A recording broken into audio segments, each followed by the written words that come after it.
People are freaking out right now. Like they're tired of having their constitutional rights taken away with a mandatory stay-at-home orders. Cities are suing the California governor so their people can go back onto their beaches again.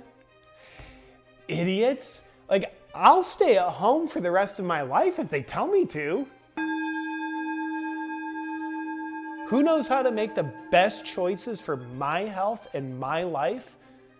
Definitely not me. So I'm more than happy to put my blind trust in power-hungry politicians and definitely uncorrupt groups like the World Health Organization. I think they know what's best for me because they know me better than I know me. The last thing you want is people to have the freedom to make their own choices and then experience the consequences of their choices.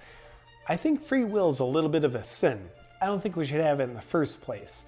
Like, you wouldn't give a razor blade to a 3-year-old because it wouldn't be in their best interest. So you shouldn't give freedom to people either. All these Americans that want their freedoms are just ungrateful. I say if you don't like how things are going and you just want your freedom, then why don't you move to a free country like North Korea or Venezuela, you freaking heathens? Oh, I 100% buy into the narrative they tell me. I think it's ludicrous some people don't 100% believe the narrative like it's the absolute truth. Why wouldn't you? Think about it. If you were in charge of a giant powerful business that pretends it's a charity like the World Health Organization, you wouldn't spend your time carefully crafting your message to manufacture consent with the public to get them to go along with your mysterious agenda that's in your best interest that you tell them is in their best interest. You'd probably just get up to the podium and have a spontaneous conversation and see what comes out of your mouth while you're riffing. I think that's what they're doing. That's why when Trump gets up there and talks about things like injecting Lysol, it seems so out of the ordinary because he spends months carefully crafting his message. I also find the more scared I am, the more unwilling I am to believe anything other than the original narrative that they told me that they're still telling me, even when new, more accurate information emerges.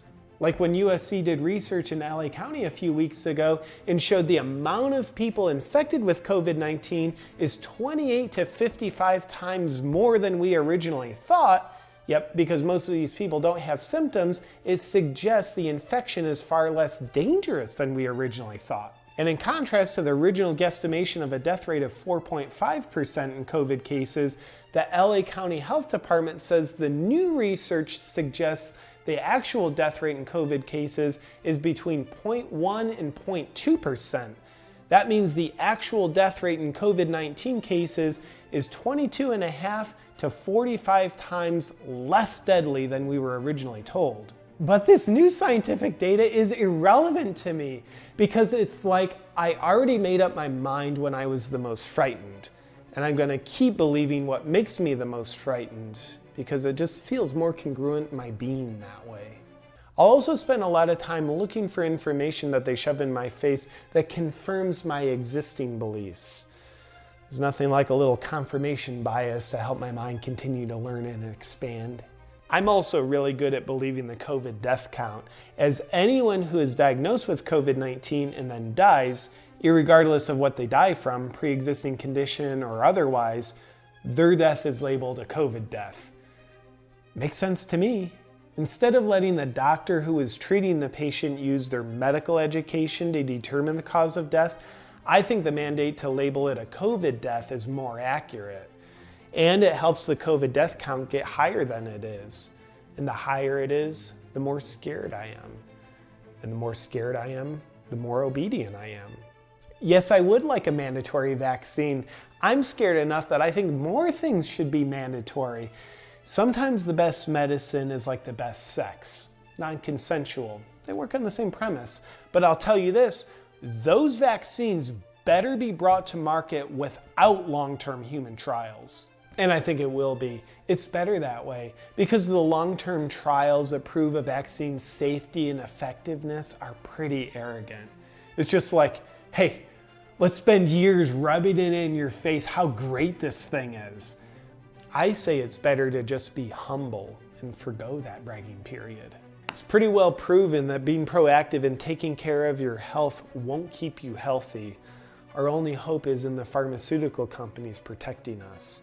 They have a very good track record of never harming anyone, so I sleep pretty good at night. I'm also kind of asleep right now. And yes, I would like to be microchipped as long as they tell me it's for my own good. And I apologize if I'm being a little too greedy here, but I'd like 2 microchips, please, just to keep me extra safe. Or maybe we should just do a baby step and use mandatory tracking apps on our phone first to keep us safe, and then go to the microchips.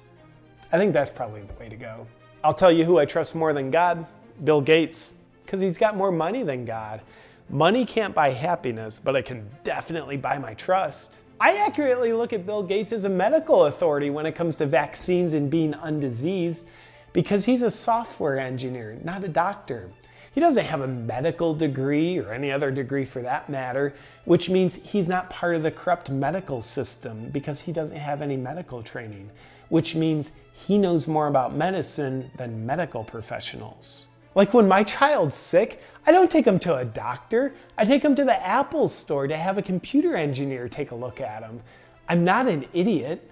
Bill not only has my trust because he wears sweaters over collared shirts, but also because of how he found the path of altruism that he's on. Think about his journey. In 1999, he was sued by the federal government and found guilty of breaking antitrust laws because he created a monopoly with Microsoft, presumably because he's so power hungry for control and domination. Then the very next year in 2000, he founded the Bill and Melinda Gates Foundation, which now controls the World Health Organization, which is spearheading the charge to narrate to us what's going on with the coronavirus and the race to find a vaccine to cure it. He miraculously switched from being such a power-hungry Microsoft overlord breaking laws to the extent that the US government had to sue him, to just 1 year later with the Bill and Melinda Gates Foundation being such a shining example of altruism that he selflessly cared so much that he made it his mission to rid the world of disease with vaccines. Sounds like he found Jesus to me. There's no other explanation. Oh, and get this. This one time, a friend of mine who's obviously a conspiracy theorist who needs to be medicated had this outrageous theory that after he was found guilty in 1999 of breaking antitrust laws, Bill Gates realized that Microsoft could no longer be the vehicle that he used to gain more power and control, so he founded the Bill and Melinda Gates Foundation the next year to be the new vehicle for him to gain more power and control. And he even said Bill was smart enough to make the vehicle appear as though he's using it to help the world, even though he's just using it to take over more of the world, which would make the world help him take more of their power and control. So crazy. I was like, bro, he's not that smart. He's a billionaire, not a trillionaire. The mainstream narrative helps me classify anyone that doesn't go along with its narrative as an irresponsible lunatic conspiracy theorist. That way I can label them as crazy rather than thinking about what they're saying. So, my friend's a crazy lunatic. Thinking for yourself and making your own choices is dangerous during a time like this. Is that a blue pill?